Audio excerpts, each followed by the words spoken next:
انفال آیت نمبر 43 اعوذ باللہ من الشیطان الرجیم بسم اللہ الرحمن الرحیم اذ یریکہم اللہ فی منامک قلیلا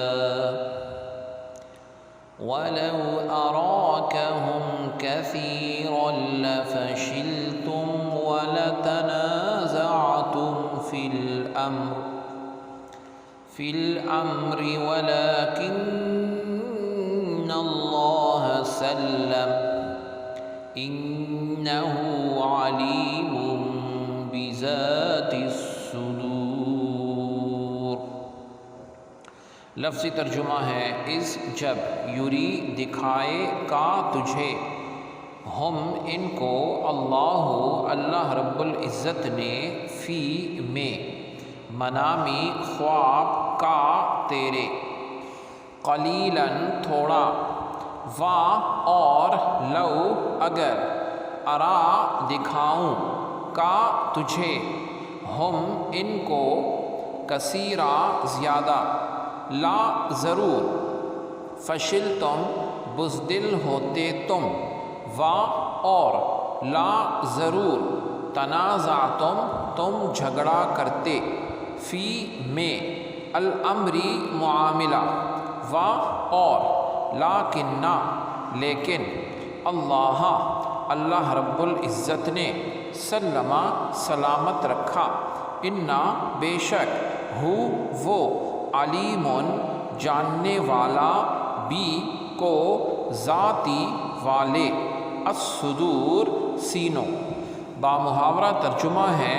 وہ واقعہ یاد دلائیے جب آپ کو اللہ رب العزت نے آپ صلی اللہ علیہ وآلہ وسلم کے خواب میں ان کافروں کے لشکر کو تھوڑا کر کے دکھایا تھا، اور اگر اللہ رب العزت آپ کو وہ زیادہ کر کے دکھاتا تو اے مسلمانوں تم ہمت ہار جاتے اور تم یقیناً اس جنگ کے معاملے میں باہم جھگڑنے لگتے، لیکن اللہ رب العزت نے مسلمانوں کو بزدلی اور باہمی نزاع یعنی جھگڑے سے بچا لیا، بے شک وہ سینوں کی چھپی ہوئی باتوں کو خوب جاننے والا ہے۔ آیت مبارکہ میں نبی علیہ السلام کے خواب کے بارے میں ارشاد فرمایا گیا، یہ اللہ تعالیٰ عز و جل کی نعمت تھی کہ نبی کریم صلی اللہ تعالیٰ علیہ وآلہ وسلم کو کفار کی تعداد تھوڑی دکھائی گئی، اور آپ نے اپنا یہ خواب صحابہ اکرام رضی اللہ عنہم سے بیان کیا تو اس سے ان کی ہمتیں بڑھیں اور اپنے ضعف اور کمزوری کا اندیشہ یعنی خطرہ نہ رہا، اور انہیں دشمن پر جرأت پیدا ہوئی اور دل مضبوط ہوئے۔ انبیاء علیہ السلام کا خواب حق ہوتا ہے۔ آپ کو کفار تھوڑے دکھائے گئے تھے، اور ایسے کفار جو دنیا سے بے ایمان جائیں اور کفر پر ہی ان کا خاتمہ ہو وہ تھوڑے ہی تھے، لیکن جو لشکر مقابلے میں آیا تھا اس میں کثیر لوگ وہ تھے جنہیں اپنی زندگی میں ایمان نصیب ہوا، اور خواب میں قلت کی تعبیر ضعف یعنی کمزوری سے ہے، چنانچہ اللہ تعالیٰ عز و جل نے مسلمانوں کو غالب فرما کر کفار کا ضعف یعنی کمزوری ظاہر فرما دی۔ حضرت عبداللہ بن مسعود رضی اللہ عنہ فرماتے ہیں کہ ہماری نظروں میں اپنا مقابل لشکر یعنی جو کفار کا لشکر تھا ایسا نظر آ رہا تھا کہ میں نے اتنے قریب کے ایک آدمی سے کہا کہ یہ لوگ 90 آدمیوں کی تعداد میں ہوں گے۔ اس شخص نے کہا نہیں 100 ہوں گے،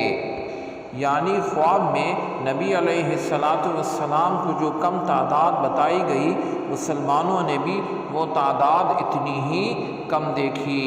تو اس میں مسلمانوں کے لیے تعلیم ہے کہ جو بھی اسلام کو سچے جذبے کے ساتھ اور اللہ اور رسول صلی اللہ علیہ وسلم کے حکم کو دل و جان سے تسلیم کرتا ہے، اللہ رب العزت اس کی دنیا اور آخرت میں ضرور مدد فرماتے ہیں۔ سبحانک اللہم و بحمدک، اشہد ان لا الہ الا انت، استغفرک و اتوب الیک، وصلی اللہ تعالی علی خیر خلقہ محمد وعلی آلہ واصحابہ اجمعین برحمتک یا ارحم الراحمین۔